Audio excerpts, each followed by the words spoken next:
This is Kwame McDonald, and I am your host on News 35 tonight. We'll be talking about Retrospection Black St. Paul.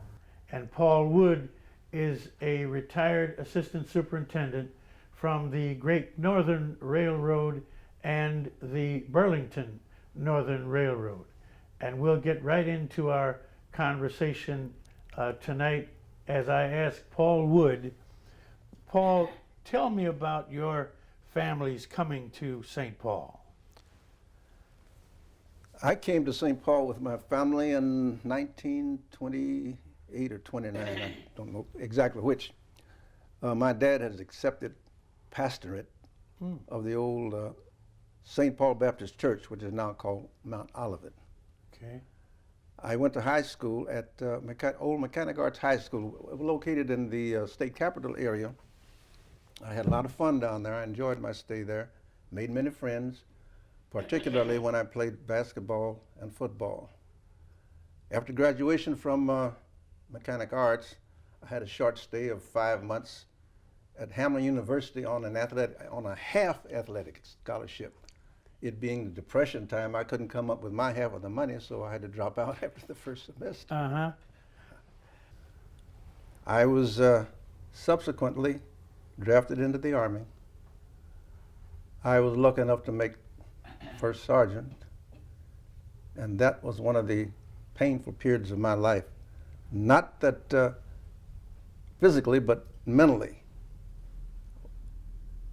I was first located in North Africa. From North Africa, I went to Calcutta. From Calcutta, we went into Burma, and we operated trucks over the old Lido-Burma Road for the balance of the war. After discharge from the Army, I came back to the Burlington, or to the Great Northern Railroad. And it's interesting when I think about how I spent my first day there. I maintained my seniority, of course, and when I got on the car down at the headquarters, the rest of the crew was putting supplies on the car, and the superintendent came in once, looked at me, went out again, and probably found out who I was and came back and welcomed me back from the Army. And he said to me, Paul, we have a new steward here today, and so I want you to show him the ropes. You've been an experienced man, you show him the rope and how to operate. I said, well, Mr. So-and-so, if I can show him operate, why can't I be steward? Right. He didn't say one word. He turned on his heels and left the car. I didn't have much association with him after that, because he retired some years later, and the new superintendent who succeeded him was a younger person. I think he was in his 40s, early 40s. And so one day on the car, while he was traveling, I approached him. I said, Mr. So-and-so, we generally have extra stewards during the summer. I think he said, yes, we hire around 35 or 40 for the extra business we have in the summer. I said, well, Mr. So-and-so, why not permit me to run as a steward during the summertime and run as a waiter in the wintertime? He said, well, not yet. Not yet. Let me get up my feet on the ground. This was in March, and he had just been. What year was that about? In 1950. 1956, I believe. Okay. 1956. And wait till I get my feet on the ground, as he said. I waited and waited. May came, June came. So late in June, I went to his office again. I said, Mr. So-and-so, remember I asked if I could be an extra steward in the summer and work as a waiter in the winter. He said to me, well, I have to tell you something, and I'm sorry to have to tell you. I said, well, go ahead and tell me. I want to know what's holding me up. He said, we're going to get all white waiters. I said, well, Mr. So-and-so, I didn't ask to be a waiter. I'm already a waiter. I want to be a steward. And he says, well, I can't make you a steward now because of the unions. I said, what about the unions? Well, the stewards belong to an operators union, and they won't allow anybody in another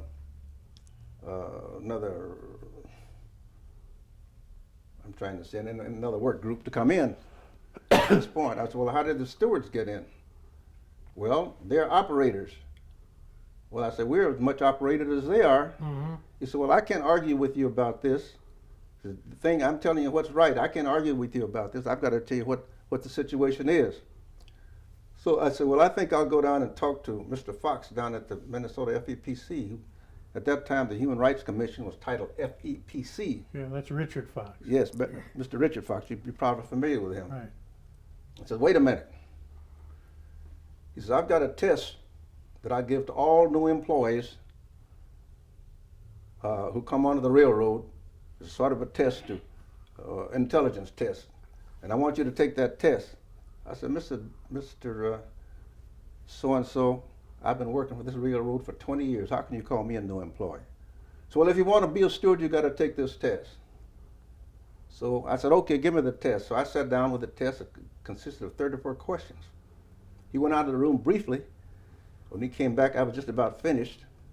And when I handed the paper, he got his answer sheet and started checking off the answers.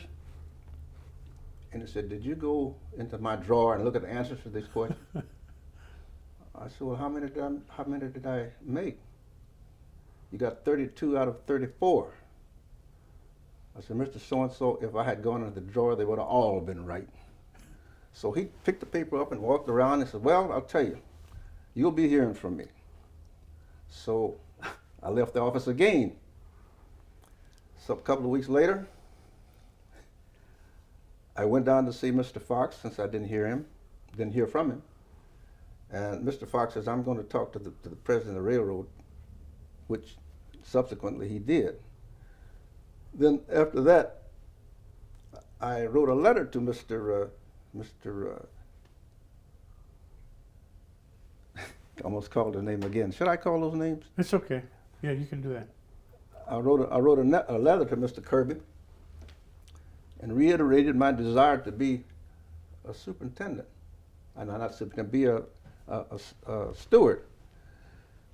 So he wrote a letter back that says that I could not be a steward because of my counteraction attitude, and that he would not send me out on the road to make trouble for him again. Of course, that making trouble is a long story. All I did was adhere to some of the silly instructions that he sent out. Right. And which adherence to sort of put the railroad in a bad light. At that point, then I wrote a letter to the vice president of personnel, outlining my problems and telling him about Mr. Kirby making these points to me.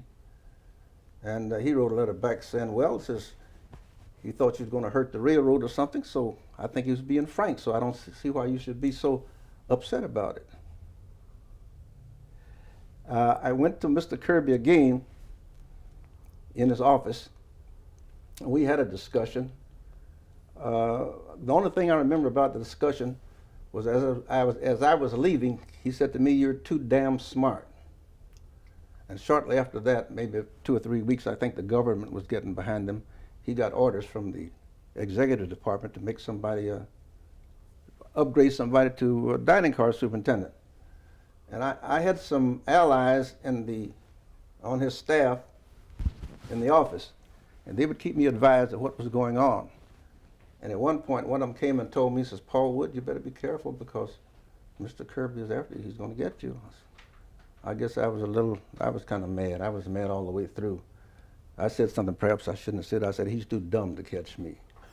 Anyway, when we got ready to make the steward, my allies came and told me that he went around to every body on the staff to find out who would be best to make a steward. Now, nobody else had applied for that position. I'm the only one that applied. Mm-hmm. But in every instance, as I learned, they pointed to me. So there was nothing left for him to do but to make me a steward. So I became steward. Of course, I was on tenterhooks at that time, and I had to be very careful because I know the least misstep would mean my discharge. Right. Well, as it happened, several times on the road, I had on the train his daughter and his wife, who were very nice people. We conversed and talked, and I treated them just like I would any other passengers. Whenever we'd get a special notice on a passenger, I would go to this person and greet them and offer my service or this, that, other thing. Well, I did the same thing to them.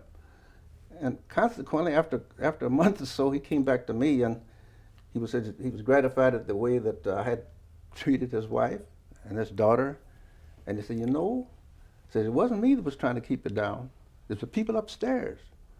But later on, after I was made assistant superintendent, I had access to the files, and I saw some of the letters that he wrote saying that the other employees wouldn't respect me, the cooks, who were mostly white, wouldn't obey me and that type of thing, and I had no trouble. I had no trouble with other cooks or anybody else, no real trouble.